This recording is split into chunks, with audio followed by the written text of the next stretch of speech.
नमस्कार, किस्सा यूपी का देख रहे हैं आप और मैं आपके साथ प्रिया बिस्ट।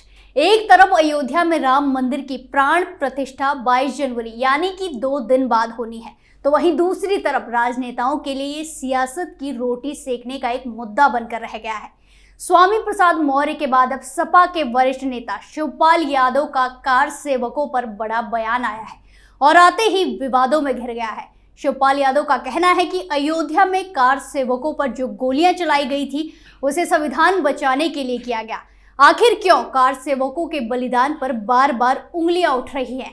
आज इसी मुद्दे पर चर्चा करेंगे और चर्चा के लिए मेरे साथ स्टूडियो में मौजूद हैं कैपिटल टीवी के एग्जीक्यूटिव एडिटर राजीव जी। सर, आपका बहुत बहुत स्वागत है। धन्यवाद। तो ये बार बार विवाद क्यों उठ रहा है? देखिए, जिस तरीके की भाषा का इस्तेमाल और जो बात शिवपाल यादव बोले, इससे पहले अखिलेश यादव भी बोलते रहे, मुलायम सिंह यादव भी यही बात कहते कहते चले गए कि कार सेवकों पर जो गोलियां चलाई गई थी वो संविधान को बचाने के लिए चलाई गई थी। अब संविधान और उसके तरीके, उसके व्यवस्थाएं, उसके नियम, उसके कानून, धाराएं, ये क्या अखिलेश यादव को समझ में आता है कि शिवपाल यादव या मुलायम सिंह यादव को समझ में आएगा? बेसिक कॉन्सेप्ट जो किसी कॉन्स्टिट्यूशन का और जस्टिस का होता है, यानी कि न्याय का, उसमें कहा जाता है कि अगर आपको किसी की हत्या करनी है और किसी दूसरी चीज को बचानी है तो उसमें आप चुनोगे क्या? आपको चुनना वो चाहिए जिसे वापस नहीं किया जा सकता है। ये न्याय का सिद्धांत बताता है कि अगर किसी स्ट्रक्चर को, चाहे मंदिर का हो, मस्जिद का हो, या फिर कोई सड़क हो, परिवहन का साधन हो, किसी जगह पर अगर किसी स्ट्रक्चर को बचाना है और किसी व्यक्ति को बचाना है तो उसमें सरकार को किस आधार पर चुनाव करना चाहिए? मान लेते हैं बाबरी मस्जिद की बात है। कार सेवकों ने बाबरी मस्जिद के विध्वंस करने के लिए जो आंदोलन किया था उसमें बाबरी मस्जिद बच नहीं सकता था, लेकिन उस समय मुलायम सिंह यादव की सरकार और वहां पर जो पुलिस के जवान थे वो क्या ये सोचकर मुलायम सिंह की सरकार ने आदेश दिया कि हमको बाबरी मस्जिद के स्ट्रक्चर को बचाने के लिए इन लोगों की हत्या कर देनी चाहिए? क्योंकि अगर ये दिमाग में था पॉलिटिक्स, तो ये तो सोचना चाहिए था अगर बाबरी मस्जिद ढा गया और उसके बाद ये मामला न्यायपालिका में गया, उसके बाद सालों तक सुनवाई होती रही, सुप्रीम कोर्ट ने आदेश दिया वहां पर मस्जिद नहीं मंदिर बनाया जाए। क्यों? क्योंकि सुप्रीम कोर्ट में साबित हुआ ये जो बाबरी मस्जिद है ये मंदिर को तोड़कर ही बनाई गई है। अब जब बाबरी मस्जिद के समय में मंदिर तोड़ा गया था तो फिर आज मंदिर बनाया जा रहा है भव्य तरीके से। सुप्रीम कोर्ट का आदेश आया। अब क्या मुलायम सिंह खानदान के कोई व्यक्ति उन कार सेवकों को लौटा सकता है सुप्रीम कोर्ट के फैसले के बाद? कि मस्जिद तो ऐसे ही टूटनी ही थी, सुप्रीम कोर्ट में चल रहा था और सुप्रीम कोर्ट ने अगर यह कह दिया कि यह मस्जिद जो है मंदिर तोड़ के बनाई गई है, इसलिए यह जगह खाली करो, यहां पर भव्य राम मंदिर बनेगा और मस्जिद के लिए कहीं और जमीन दे दी जाएगी।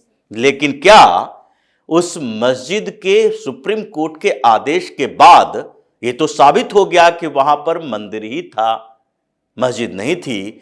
अब क्या मुलायम सिंह यादव के परिवार का कोई व्यक्ति इसकी जिम्मेदारी लेता है कि जिन लोगों पर गोलियां चलाई, जो राम के नाम पर शहीद हो गए, उसे वापस ला सकता है? इसलिए न्याय का सिद्धांत यह कहता है कि अगर कोई ऐसे निर्जीव चीजों की सुरक्षा के लिए सजीव की हत्या करनी है तो उस समय सजीव को चुनो, क्योंकि अगर एक बार मर जाए तो उसको जिंदा करना तुम्हारे अधिकार में नहीं है।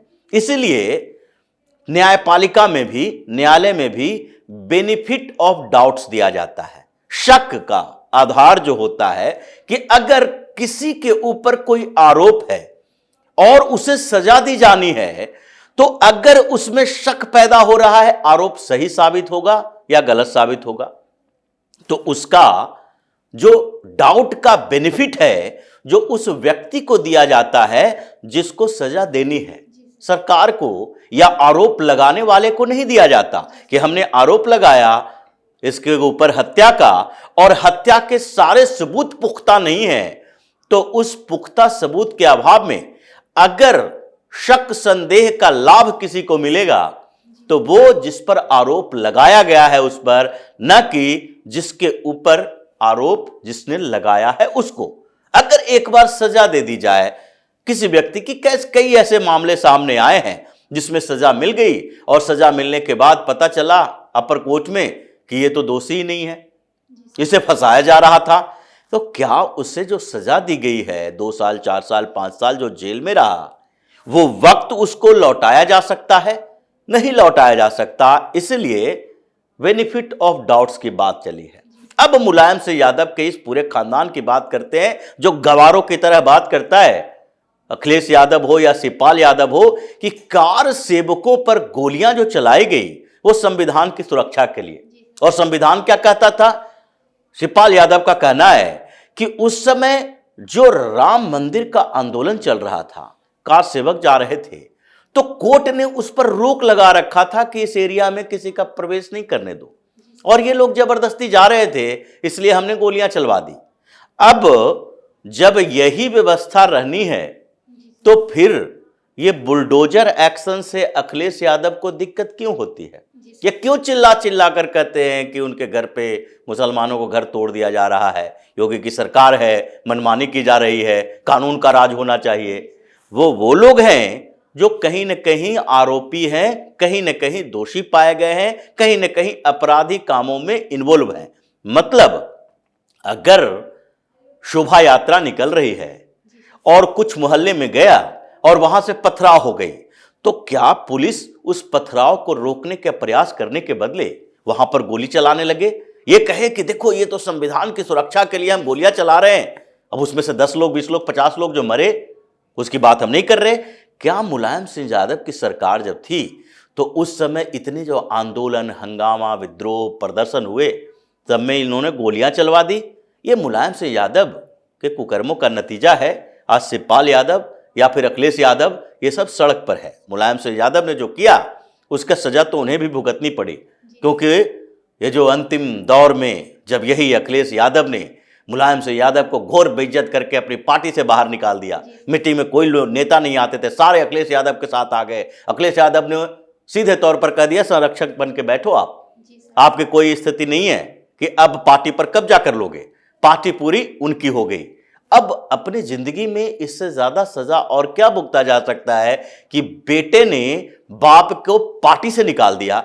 दूसरी तरफ ये शिवपाल यादव की बात है, शिवपाल यादव के साथ भी अखिलेश यादव ने यही किया, और अखिलेश को मौका मिला तो फिर सरकार बनाए, 5 साल मुख्यमंत्री रहे। उसके बाद जनता ने इसकी सजा दे दी कि अब सड़क पर भटकते रहो, तुम्हारी औकात यही है। 80 लोकसभा की सीटें उत्तर प्रदेश में है और उसमें 5 लोकसभा की सीटें जीता अखिलेश की पार्टी, और 5 में से 2 सीटें गवा दिया उपचुनाव में। 3 सीटों पर जीत है, अभी 3 सांसद है। अखिलेश यादव को शर्म आनी चाहिए कि जो राज्य की सबसे बड़ी पार्टी, इतने सालों तक राज्य की सरकारें बनी, आज उसकी दुर्गति ये हो गई है कि 3 लोकसभा की सीटें हैं और आगे वो 3 भी शून्य पर आ जाएगा। मतलब ये अनपढ़ गंवार लोगों की पार्टी है। और जिस तरीके से ये बात करते हैं संविधान बचाने की, ये मामला संविधान बचाने की नहीं बल्कि मुसलमानों को खुश करने की थी। संविधान बचाना होता, हवाई फायरिंग की जाती है, पैरों में गोलियां मारी जाती है, भीड़ को हटाने के लिए और सुरक्षा की व्यवस्था की जा सकती है, ज्यादा पैरामिलिट्री फोर्सेस आप मंगवा सकते थे, लेकिन आप गोली मार रहे हो क्योंकि आपको ये दिखाना था कि हम कितने बड़े मुस्लिम समर्थक हैं। अगर यही बात थी तो जब शंकराचार्य उधर जा रहे थे उस समय, तो ये मुलायम सिंह यादव की सरकार ने उन लोगों को क्यों गिरफ्तार करवाया था? वो तो तोड़ने नहीं जा रहे थे, वो तो वहां पर अलख जगाने जा रहे थे। श्री राम के लिए वो पूजा अर्चना करने जा रहे थे, वहां राम भक्तों से मिलने जा रहे थे। उसके अलावा विश्व हिंदू परिषद के लोग, नेता जब वहां पर यात्रा दौरा करने के लिए जा रहे थे, उस समय मुलायम सिंह यादव ने क्यों गिरफ्तार करवाया? जबकि प्रधानमंत्री विश्वनाथ प्रताप सिंह उस समय कमेटी बनाकर इसके समाधान के तरीके ढूंढ रहे थे। मतलब ये मुलायम सिंह यादव को लगा कि पॉलिटिक्स करनी है उत्तर प्रदेश में, तो उत्तर प्रदेश के मुसलमानों को ये भरोसा दिलाना पड़ेगा कि हम ही तुम्हारे सबसे बड़े शुभचिंतक हैं। कांग्रेस नहीं है, दूसरी पार्टी के नेता नहीं है, ये मायावती की पार्टी नहीं है, हम हैं सबसे बड़े शुभचिंतक। इसलिए इसके लिए अगर खून बहाना पड़े खून बहा देंगे। अंतर आत्मा से इन लोगों को पता है कि इसने मुसलमानों को खुश करने के लिए राजनीति की, और अब वही मुसलमानों को खुश करने की राजनीति का परिणाम है कि ये सड़क पर घूम रहे हैं। अपने अपने विधानसभाओं में भी इन लोगों को अभी के समय में भगा दिया जाता है। समाजवादी पार्टी का कोई नेता और खासकर मुलायम सिंह यादव के परिवार का नेता अगर कोई अयोध्या की तरफ जाता है तो वहां के लोग रास्ते भर इनको ऐसी ऐसी बातें सुनाएंगे, ऐसे नारेबाजी करेंगे कि ये जिंदगी भर राजनीति करना भूल जाएंगे, इसलिए उसके इर्द गिर्द नहीं भटकते। ये मुस्लिम राजनीति करने वाले लोग हैं और उसी की राजनीति करेंगे। इस बहाने को जितना भी खींच खींच कर बढ़ाया जाए, सबसे बड़ी जरूरत यही है कि इन लोगों को माफी मांग लेनी चाहिए। जी सर। अखिलेश यादव हो या शिवपाल यादव हो, इन लोगों के पास अगर अक्ल होती तो माफी मांगते कि हमने भगवान श्री राम के भक्तों के खिलाफ जो कार्रवाई की थी, या फिर मुलायम सिंह यादव ने जो कार्रवाई की थी, उसके लिए हम में खेद है, दुख है, हम इसके लिए माफी मांगते हैं। और वही माफी है जो इनके इन पापों को कम कर सकता है। सजा तो मिलेगी लेकिन उसको कम कर सकता है। इसलिए मुलायम सिंह परिवार अभी कुछ समय के अंदर, जैसे ही ये अयोध्या प्राण प्रतिष्ठा होगी और उसके बाद योगी जब घर घर जाकर अलग जगाने की तैयारी शुरू कर देंगे और पूरे ये 3 महीनों के अंदर उत्तर प्रदेश में कम से कम घर घर से एक व्यक्ति को जब अयोध्या घूमने के लिए भेजा जाएगा, तो इन लोगों को जो 2, 4, 10 सीटें आती है विधानसभा में, वो भी नहीं आएगी। लोकसभा में तो 0 पर ही आउट होना है। धन्यवाद सर बातचीत के लिए। धन्यवाद। जिस दिन का हर एक राम भक्त को इंतजार है, वो ऐतिहासिक दिन करीब आ रहा है और इस दिन के लिए कार सेवकों ने जो बलिदान दिया है उसे कोई भुला नहीं सकता। लेकिन विपक्षी भगवान श्री राम और उनके भक्तों पर भी सियासत करने से पीछे नहीं हट रहे हैं।